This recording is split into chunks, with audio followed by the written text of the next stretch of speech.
नमस्कार दोस्तों।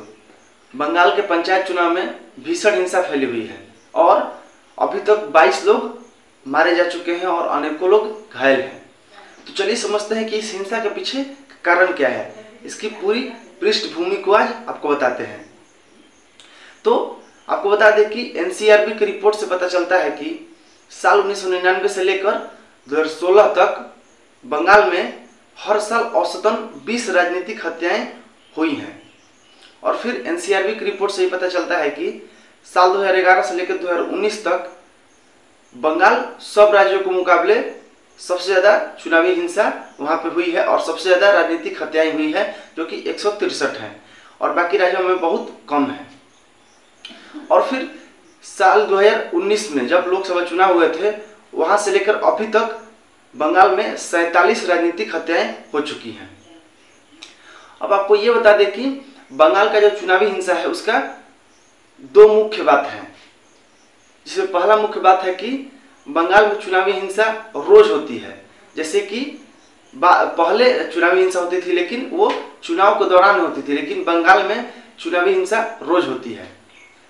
दूसरी जो मुख्य बात है ये वो है कि राजनीतिक हिंसाएं पहले भी होती थी, खास करके बिहार उत्तर प्रदेश में, लेकिन उस समय जाति धर्म को लेकर होती थी, आपस में दो गुट में होती थी। लेकिन यहाँ पे बंगाल में चुनावी हिंसा केवल सत्ता में आने के लिए और विपक्ष को दबाने के लिए, मतलब पार्टी पार्टी में होती है। कभी भी यहाँ पे जात पाति और दूसरे चीज को लेकर नहीं होती, केवल पार्टी को बचाने के लिए, सत्ता को बचाने के लिए और विपक्ष को दबाने के लिए यहाँ पर हिंसा होती है। अब चलिए आपको बताते हैं कि जो बंगाल में हिंसा है ये आज से नहीं फैली है, मतलब आज उसकी शुरुआत नहीं है। उसकी शुरुआत आज़ादी से पहले हो चुकी थी। इसकी शुरुआत होती है साल 1905 में, जब अंग्रेज बंगाल का विभाजन कर रहे थे और उस वक्त आंदोलन की शुरुआत हुई अंग्रेजों के खिलाफ। और अनुशीलन समिति और जुगातर जैसी गुप्त जो संस्थाएं थी वो पहली बार ब्रिटिशों के खिलाफ विद्रोह खोल दिया था। और फिर आपको बता दें कि बाद में जाके सांप्रदायिक दंगे भी हुए, जैसे 1946 में कोलकाता का बहुत बड़ा दंगा हुआ। फिर 1946-47 में तेभागा आंदोलन हुआ, जो कि एक मुख्यतः किसान विद्रोह था। तो ये सब तो रहा आज़ादी के पहले का हिंसा। लेकिन अब फोकस करते हैं कि आज़ादी के बाद कौन कौन सी सरकारें बनी और उसमें कैसी ये हिंसा फैलती चली गई।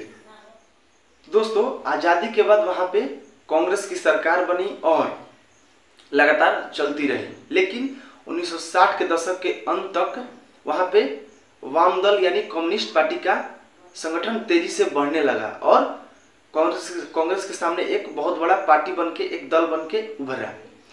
और इसके कारण वहाँ पे चुनावी हिंसा की संस्कृति स्थापित हो गई, क्योंकि दो पार्टी थी, अब दोनों के बीच लगातार हिंसा फैलती गई। इतना ही नहीं, जैसे जैसे वाम दल कांग्रेस को चैलेंज करता गया, अपने पार्टी का संगठन मजबूत करता गया, वैसे वैसे अब हर रोज चुनावी हिंसा बंगाल में फैलती नजर आती। साल 1967 में पूर्व बर्धमान जिले के सेनबाड़ी इलाके में एक बहुत बड़ा नक्सली हमला हुआ, जो कि वाम दल के द्वारा कराया गया था। उसमें कांग्रेस के बहुत सारे कार्यकर्ता मारे गए। और फिर साल 1971 में ऑल इंडिया फॉरवर्ड ब्लॉक के अध्यक्ष हेमंत बसु की हत्या कर दी गई। और इन दोनों घटनाओं ने बंगाल में बंदूक संस्कृति की स्थापना कर दी। लेकिन साल 1972 से लेकर 75 तक बंगाल हिंसा फ्री रहा, लेकिन कांग्रेस ने अपने विपक्ष को दबा के रखा और उन्हें स्वतंत्र रूप से काम नहीं करने दिया। और आपको पता है 1975 में इमरजेंसी लागू हो गया था। इसी वजह से पूरे देश में उसके खिलाफ आक्रोश था और 1977 में वहाँ पे विधानसभा चुनाव हुए और वाम दल ने कांग्रेस को हराकर वहाँ पे अपना सरकार बना लिया। तो अब चलिए समझते हैं कि जो वाम दल है वहाँ पे सत्ता में वापस आ गया था, तो अब कैसे उसने जो ये चुनावी हिंसा की संस्कृति है उसको और बढ़ावा दिया, कैसे हर तरफ दंगे फैलाए, कैसे सरकार चलाया, ये सब चलिए समझते हैं आगे। तो दोस्तों, साल 1977 में वहाँ पे वाम दल की सरकार बनी और उन्होंने भी कांग्रेस के रास्ते पे चलकर और विपक्षियों का उनसे ज़्यादा दमन किया। कांग्रेस के अनेक कार्यकर्ताओं की हत्या होती रही रोज। और फिर वाम दल की सरकार ने एक श्रृंखला को लॉन्च किया, जिसमें जो नगर निकाय है और पंचायत है उन्हें सशक्त बनाना था और उनको अधिक संसाधन उपलब्ध कराना था।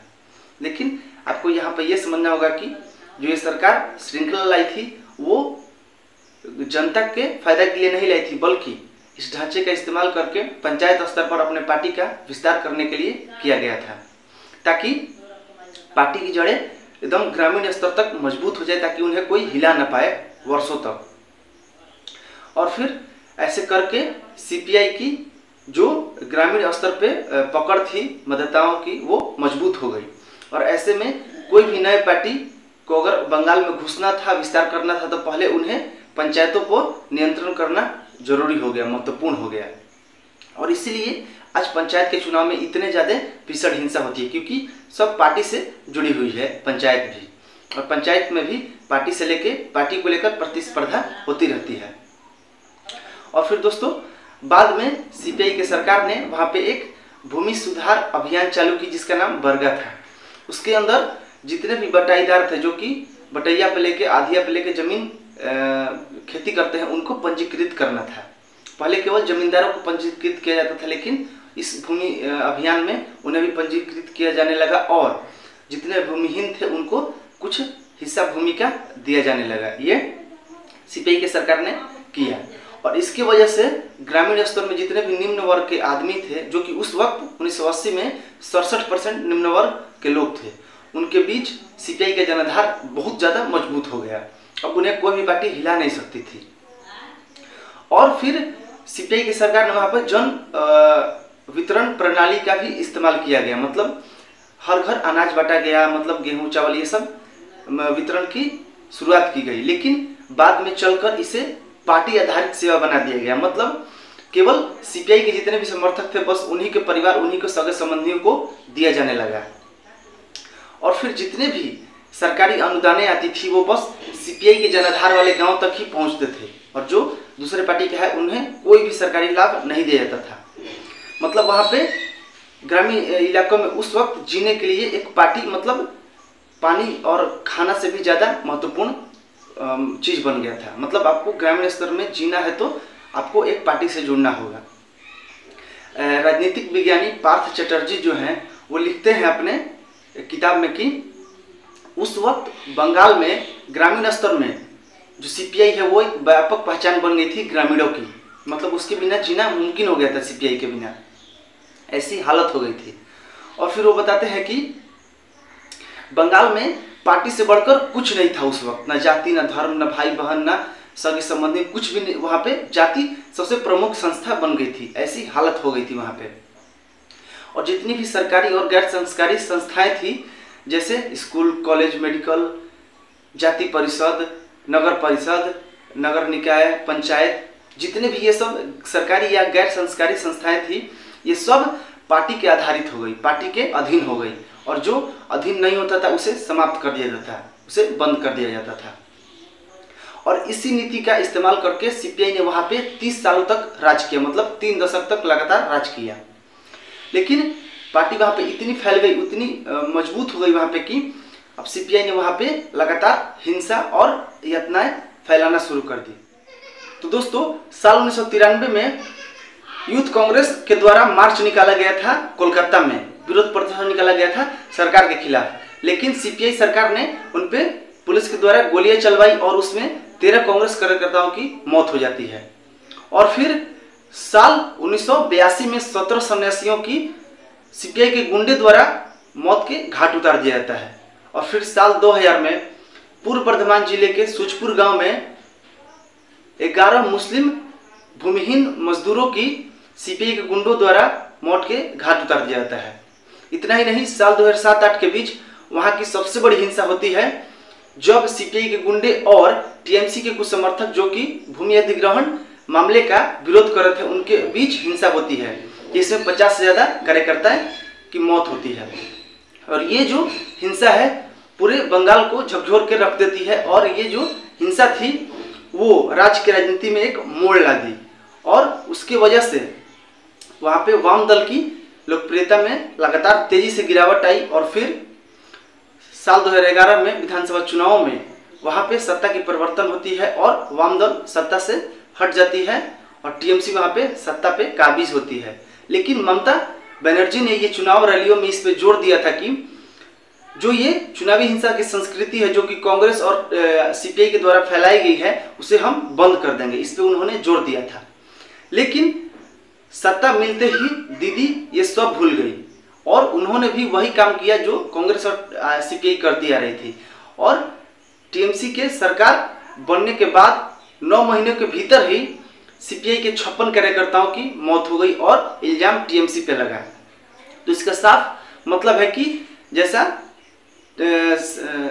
सीपीआई ने इनके साथ किया था, इन्होंने भी अपना बदला पूरा कर लिया और तमाम तरह की हत्याएं होती रही। और फिर पंचायत चुनाव जो 2018 में हुआ था उसमें भी मतदान के दिन 10 से ज़्यादा लोगों की मौत हुई थी और ये हमेशा से होती रही है। फिर साल 2019 के लोकसभा चुनाव में कितनी हत्याएं हुई, मतलब ममता बनर्जी ने वादा तो किया था लेकिन उस पर खरी नहीं उतरी और उन्होंने भी वो चुनावी हिंसा की संस्कृति को आगे बढ़ा दिया बंगाल में। और इन सब बातों से आपको लग रहा होगा कि जो चुनाव में बंगाल में चुनाव हिंसा होती है वो सत्ता को बचाने के लिए, पार्टी को बचाने के लिए और विपक्ष को दबाने के लिए होता है और किसी के लिए वहां पे हिंसा नहीं होती है। और चुनावी जो हिंसा है वो सत्ता परिवर्तन का एक सूचना भी है, क्योंकि जैसे कांग्रेस से वाम दल और वाम दल से टीएमसी, इन सब के भी जब सत्ता परिवर्तन हो रहा था तब वहां पे हिंसा भीषण होती थी और वैसे ही भीषण हिंसा अभी भी फैली हुई है।